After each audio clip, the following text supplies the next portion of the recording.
সম্মানিত দেশবাসী, আমি cancer specialist doctor SM. Sarwar. বিশেষ করে আপনারা জানেন যে সারা ওয়ার্ল্ডের ডাক্তারদের বক্তব্য ক্যান্সার হলে আনসার নেই।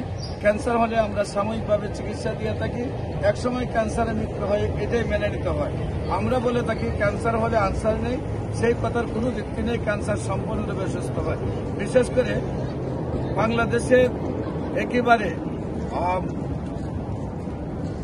যে প্রাণকেন্দ্র ঢাকাতে রেলমন্ত্রী মুজিবুল হক সাহেবের প্রধান গানম্যান মুস্তাফিজুর রহমান, তার ভাই শেরপুর সদরের হাসুমিয়া, যাদের পরিবারে 10 জন এমবিবিএস ডাক্তার রয়েছে, সে ক্যান্সার চিকিৎসায় বাংলাদেশ, ইন্ডিয়া, সিঙ্গাপুরে চিকিৎসা করে যখন সুস্থ হয় নাই, একেবারেই যখন বিছানায় শয্যায়, তখন আল্লাহ রসুলের মতে আমার কাছে নিয়ে আসছেন 4-5 জনে কুলে করে ধরে। তারপর আল্লাহ রসুলের মতে চিকিৎসা শুরু করি। শেরপুর সদরের সেই হাসিমে আজকে প্রায় 20 বছর যাবৎ সুন্দরভাবে সুস্থ রয়েছে।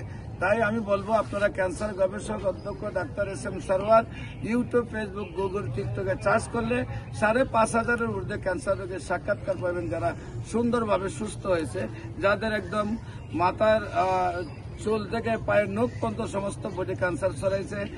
ডাক্তাররা বলছেন যে সমস্ত বডিতে ক্যান্সার, তার ভালো হওয়া সম্ভব না, সেই রোগীরাও সুস্থ হয়েছে। যাদের গলা থেকে পেনিস পর্যন্ত, গলা থেকে জরাই পর্যন্ত 4-5টা অপারেশন হয়েছে, সেই সব রোগীরাও আল্লাহ রসুলের সম্মতে সুন্দরভাবে সুস্থ হয়েছে। বিশেষ করে আমি বলবো, ক্যান্সার হলে আনসার নেই, সেই কথার কোনো ভিত্তি নেই। ক্যান্সার, কিডনি, থ্যালাসেমিয়া, এইডস রোগ সম্পূর্ণরূপে সুস্থ হয়। বিশেষ করে যে কোনো প্রয়োজনে স্ক্রিনে দেওয়া নম্বরে যোগাযোগ করার জন্য আহ্বান জানাচ্ছি। আমি রোগী দেখি শনি রবি সকাল 10টা থেকে বিকাল 5টা, জাতীয় মসজিদ বাইতুল মোকাররম, মেইন গেট আল্লাহ লেখা বরাবর, বাইতুল গো লিফটের 11, এবং মঙ্গল বুধ বৃহস্পতি হবিগঞ্জ রুকে দেখি, হবিগঞ্জ পপুলার জেনারেল হাসপাতাল, হবিগঞ্জ বাস স্ট্যান্ড। সবাইকে আমাদের অফিসে ভিজিট করার আমন্ত্রণ জানিয়ে শেষ করেছি। সবাইকে ধন্যবাদ। আসসালামু আলাইকুম ওয়া রাহমাতুল্লাহি ওয়া বারাকাতুহু।